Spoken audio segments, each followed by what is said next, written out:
I am out for a walk with a couple of them. I think it's Poppy and Pansy. Pansy will not go the entire walk. She's sensible. She has a heart problem, so she can't be bothered. And Poppy, he's a big guy. Oh, Pixie's coming too. That's the other black one. Okay, guys, get out of the road. Here comes the car. Look at them. They play chicken with cars. They just... Oh my God, are you going to hit my car? What an asshole. Yeah, I really did just walk in the middle of the street, so you're not going to hit my cat. Oh my God. Okay. So this was an exciting beginning of a video. For me anyway.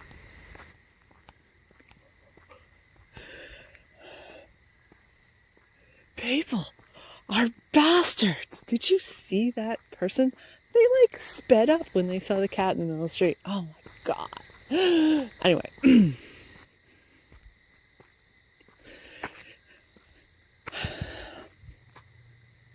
So I'm torn about making this video. If that wasn't karma. Oh, here he comes. He's really behind with losing weight. He's going to be not unable to walk at the end of next winter, but anyway.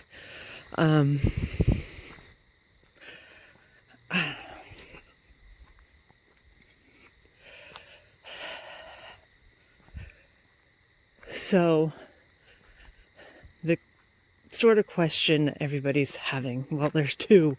I'm going to ignore one of them. But the one is, how am I dealing with this radical detachment from my son?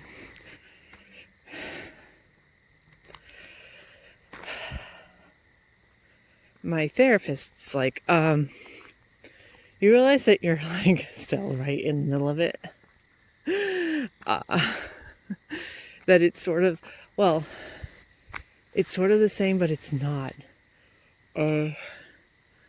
I don't know what's up with my kid. He claims he stopped taking his meds. He says he wants to be normal, and normal people don't take medication.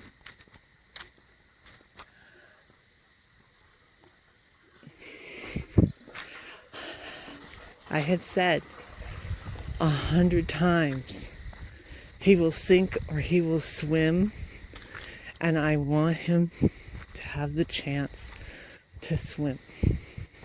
And I really think he can bring it around, come to his senses. All it's going to take is one person that's not me telling him to get his act together, and he'll get his act together.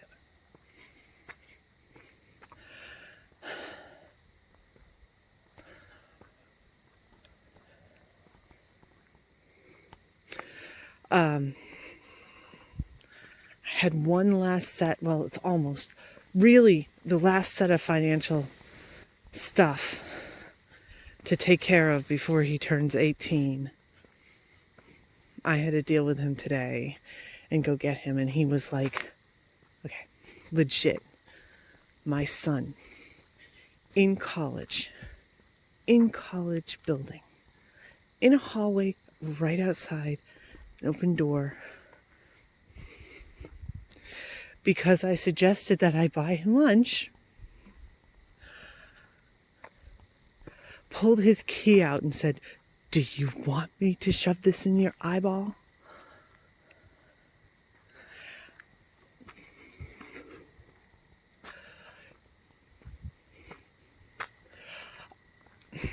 I mean, that is actually tame compared to how he's spoken to me a lot in the past. But not in public. Not in his territory. He's the one who would have 100% of the fallout.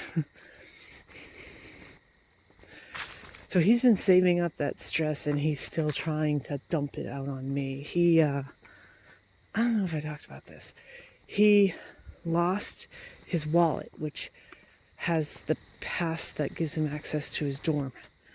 And he lost it in his bedroom. He saw it and then he put it down.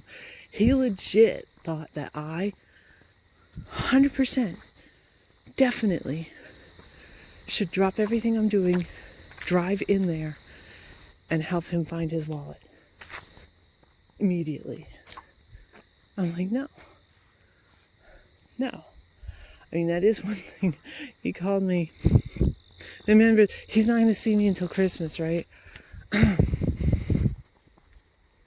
He called me while I was in therapy a couple weeks ago, and same thing. He missed the bus, and he's like, Mom, you need to come and get me right now and take me in. And I'm like, kid, it would take me half an hour to get to you, and then half an hour to get to the school. And another bus comes in a half an hour, or less than that. So you should take the next bus. No, I'm not coming. Therapist is like, you did that perfectly. And I was like,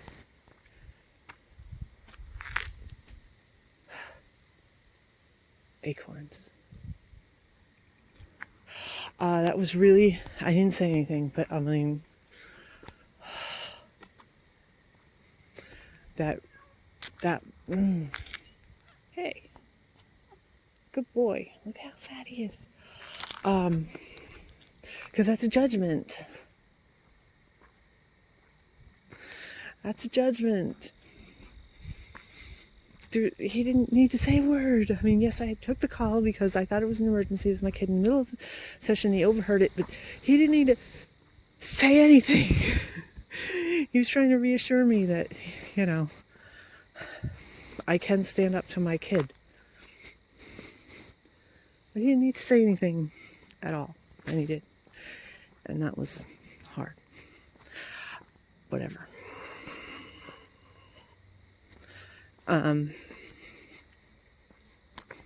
So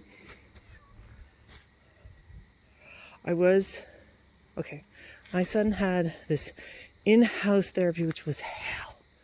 They were coming in the house twice a week for hours. It was horrible. A little over a year ago.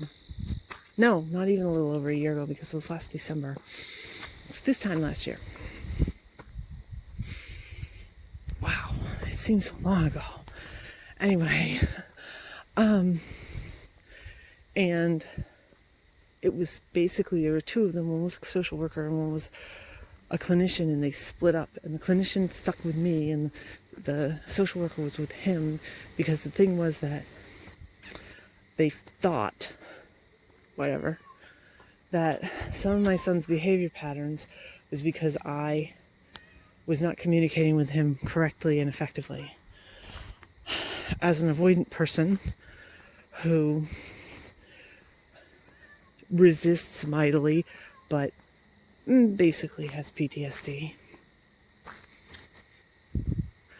I'm super susceptible to his bullshit.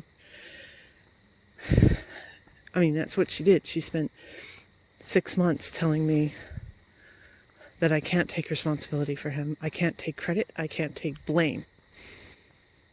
I definitely can't take blame. That was a big thing, that it was like I felt responsible when he made a bad decision, when he didn't have things work out, because of course that's good for him. He legit says, oh Mom, you're stressing me out and I'm not going to go to class. I'm like, no, I'm telling you, this is your schedule, this is what you need to do. But again,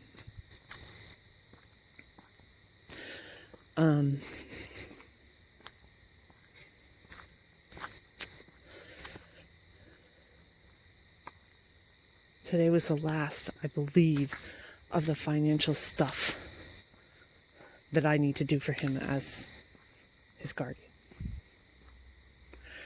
And there's like 3 things that need to be done once he turns 18. That's in 2.5 weeks.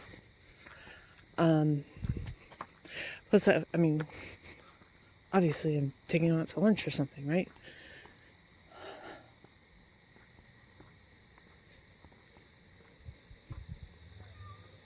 Maybe. What? Come on.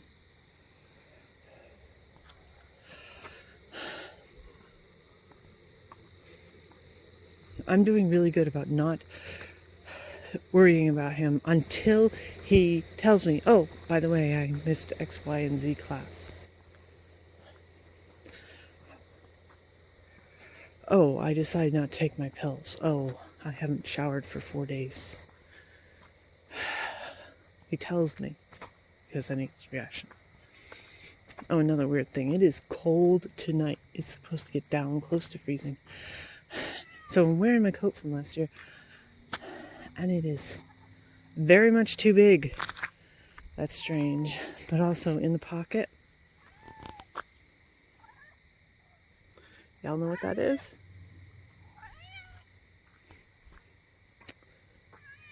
What?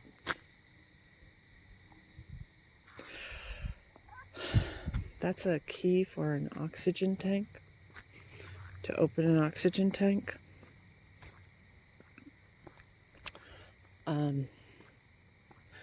Because of course I had to take care of my mother and open her tanks all the time. That was a not real nice shock to the system.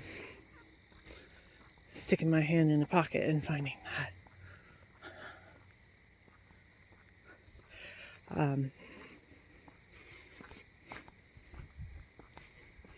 Seeing what slips of paper in there, and they are the phone numbers of my mother's friends.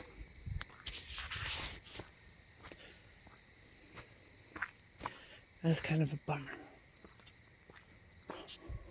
I haven't dared look and see what the other papers are in the other pocket. I assume it's something similar. Because, I mean, you always think, oh, I might find like $20 or something. Maybe.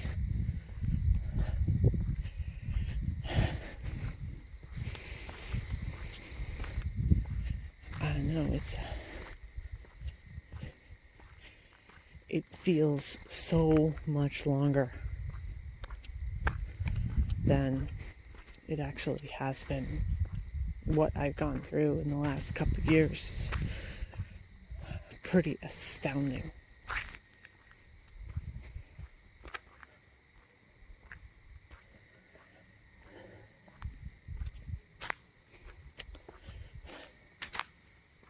Anyway, so that's why I'm sort of like, don't really want to talk about this stuff, because it's like,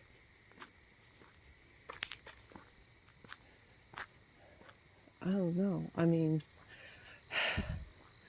think about how much that sucks. My last interactions with my son are going to be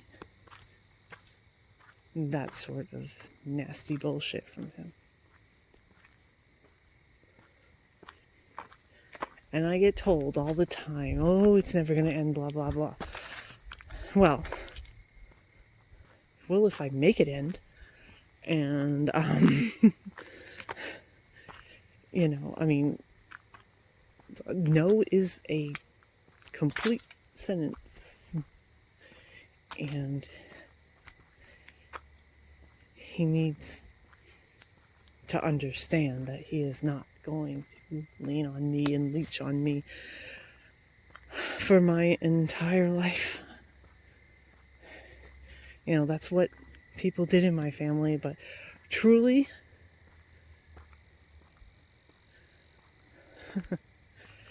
you know, if I have to be alive, if I have the option of being completely alone and isolated. Good boy, you made it all the way down. Do you need a break? Yeah? You want to go back? What are you doing, cat? Yes, if I had the choice to be completely isolated or to be with the people I have been with, and that is so gross to say that to myself. I mean, I really like my kid. He's a really interesting person. We have great conversations when he's not being abusive.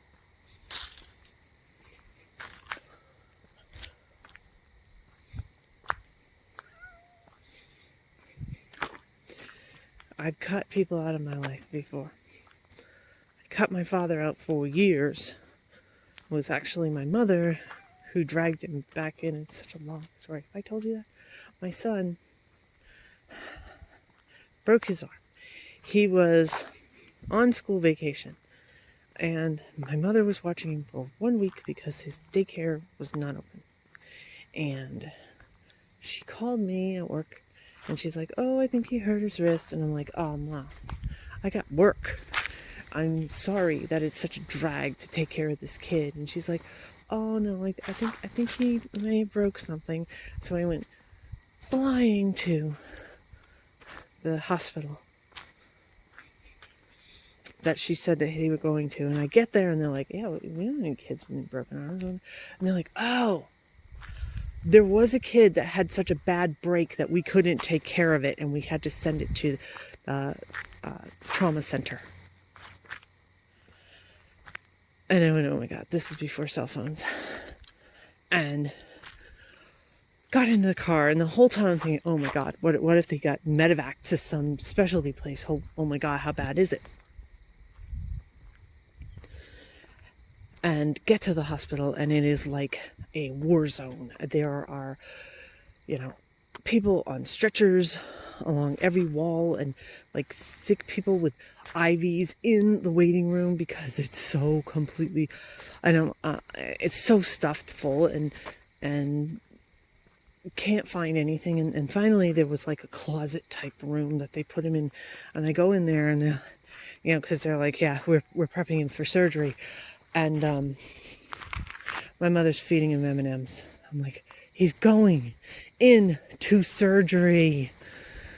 He's going under anesthesia. What are you doing?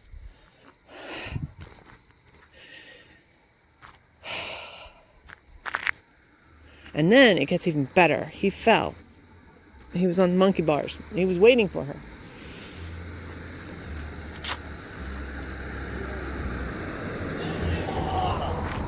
Obnoxious. Come on, Pop! Because he was thinking he was a little unsteady, and usually I would help him across, and but she was chatting with somebody and talking because everybody else in the world is more important than her own family. And he started to crawl. Well, actually, I don't think he even started to crawl. I think he just slipped and fell, landed on his arm, broke it, and splintered the bone. It was like you take a dry chicken bone and snap it, and it's in these little spikes. Pop, come on. It was just these jagged needles of bone, and his arm, the bone was shaped like a Z. It snapped both bones above his wrist. And so when it first happened, she called the ambulance. And but then she's like, oh my God, in the 50s, what they would do is they would take a scarf and they would wrap it around. And so that's what she did. He's wailing on the ground. She could hear the siren coming, and she wrapped his arm up in a bandana, tied it around his neck. Because she's a fucking moron. Was a fucking moron. Anyway, after all that, get to the hospital, and all of a sudden my father shows up, whom I hadn't talked to for years. Because he tried to beat me up in front of my son. Which, I'm sorry, but that's unacceptable, and my kid is not going to watch me be beaten by anybody. Ironic. Anyway, and I'm like, what the hell is he doing here? She's like, well, I'm here to support you, but you can't support me, which is what you normally do, so he's here to support me. It's like, are you fucking kidding me? Ended up paying for dinner for the pair of them. I probably still would not have any contact with my father if it hadn't been for that stunt of my mother's. For real. Yeah. So this is what today is doing. Today is giving me lots and lots of memories.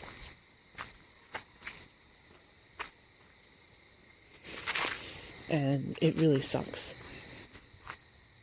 that, you know,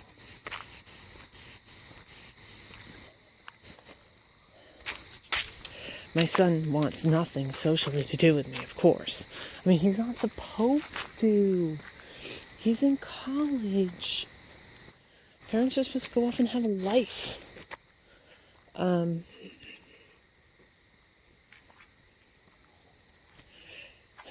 If there's not a reason,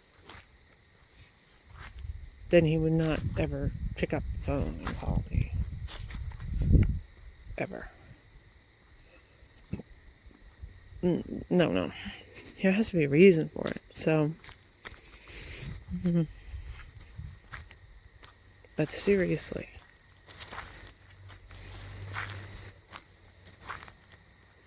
when that is what I'm dealing with,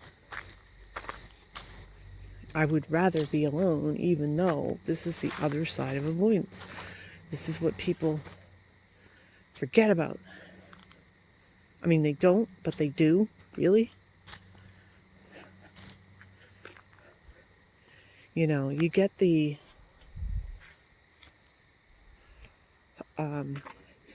push people away, can't let people get close to you, feel so uncomfortable when there are people in your life.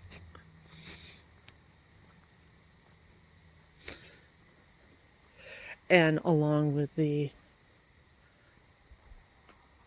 romantic longings, let's put it that way, that people want a partner. And people wish they had, you know, a partner. Although I know quite a few who have partners and still the avoidance got in the way, and they may as well not. Now it's actually worse because now they're stuck with somebody who they have basically, you know, well, not a good relationship, let's put it that way. And because they're stuck with them, they can't go find another person, maybe. So they're really in a pickle.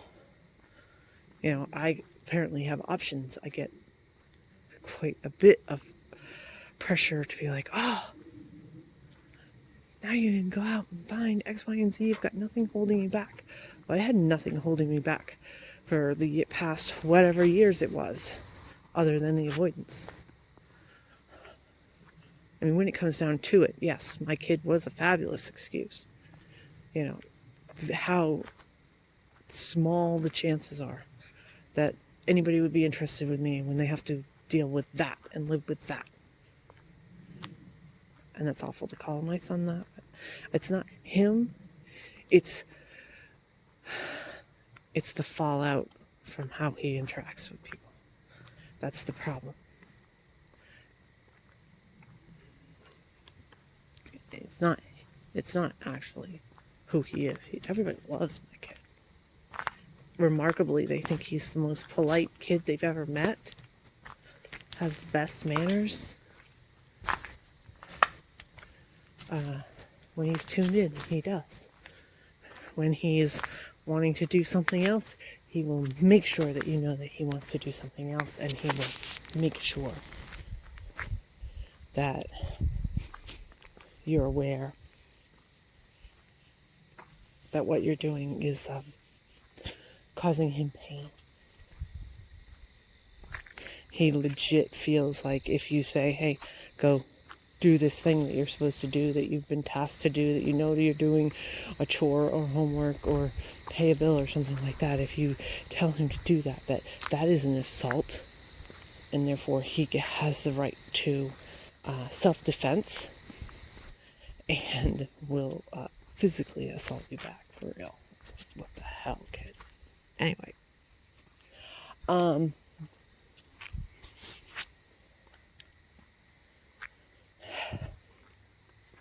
But no.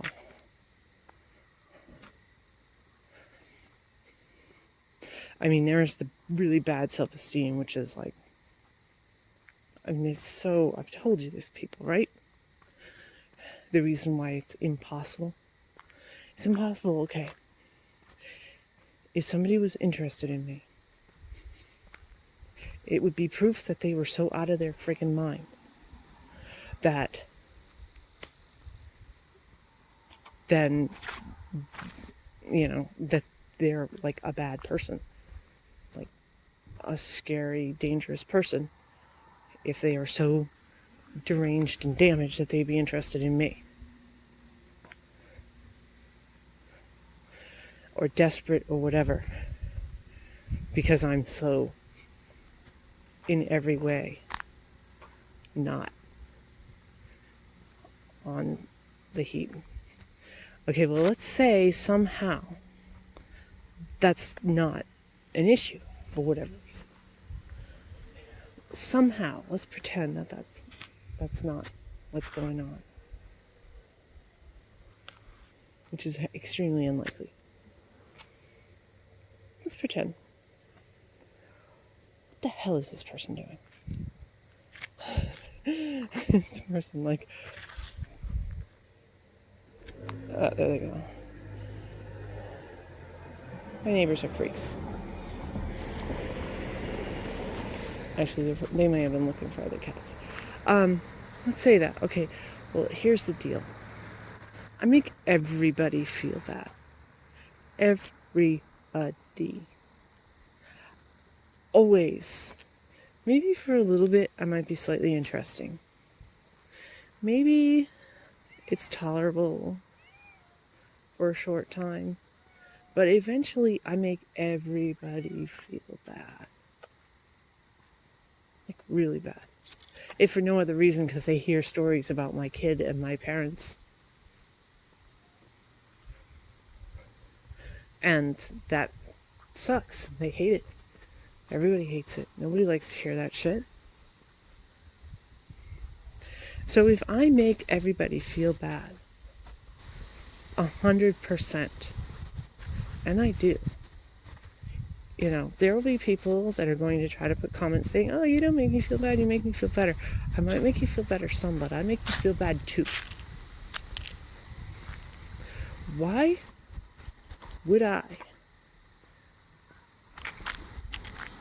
put myself in the crosshairs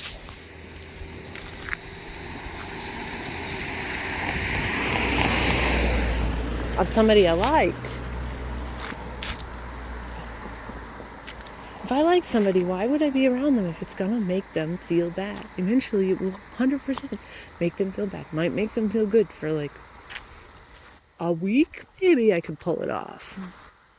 But then if something's going well with somebody for a week and then they cut it off, even if because they can see that in the future it's gonna go bad, that also is bad. It's gonna make them feel bad. Why would I make somebody I like feel bad? I have no moral right to do that.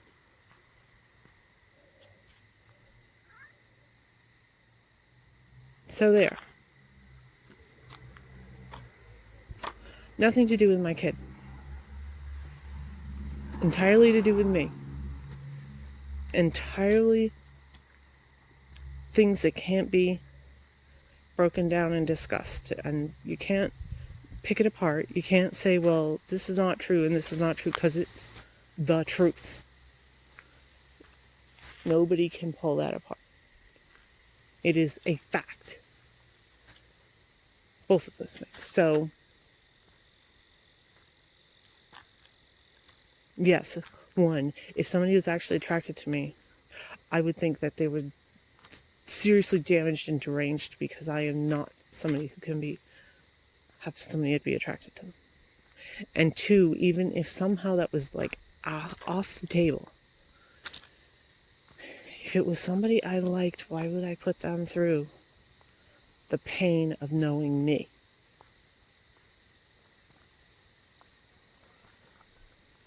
I wouldn't. That would just be wrong. So to be a decent human being,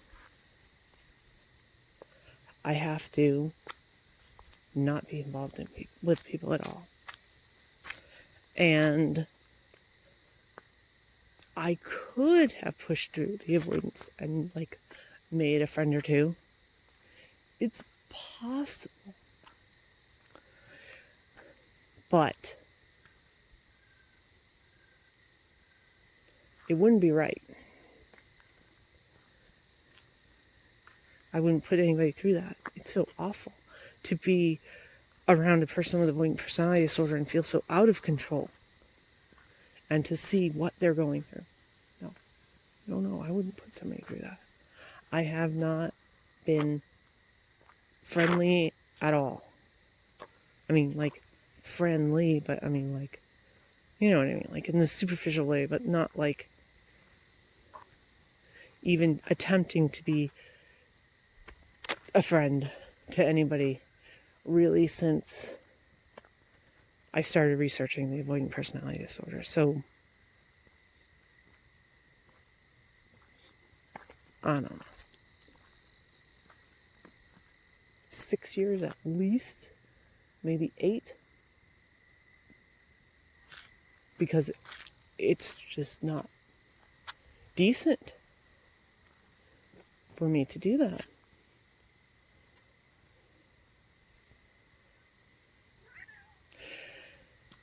So I've been living this way for a really long time, and now I just don't have the distraction of living with an abusive person anymore, of having these abusive people in my life all the time. I mean, I'm really guilty. I was like, oh, I should go visit my father today, and I'm like, okay, why?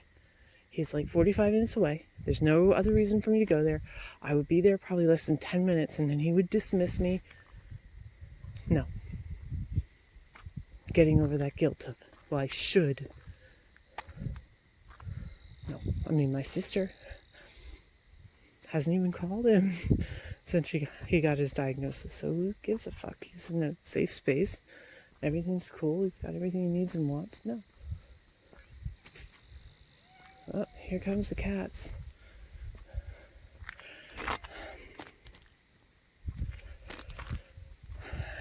So what am I doing? Like today, I made a massive batch of chili. Kind of wasted my time. But then again, you know, it was like a time filler. But then again, I made enough chili that in the freezer, if I didn't want to cook again for a month, I would have food for dinner every night. So that's good. Anyway. Yes, lots of reflection, and I'm going to start my great purge, is what I call it. Because my son could not tolerate us getting rid of anything. Now, and it's not like I live in a hoarder situation. But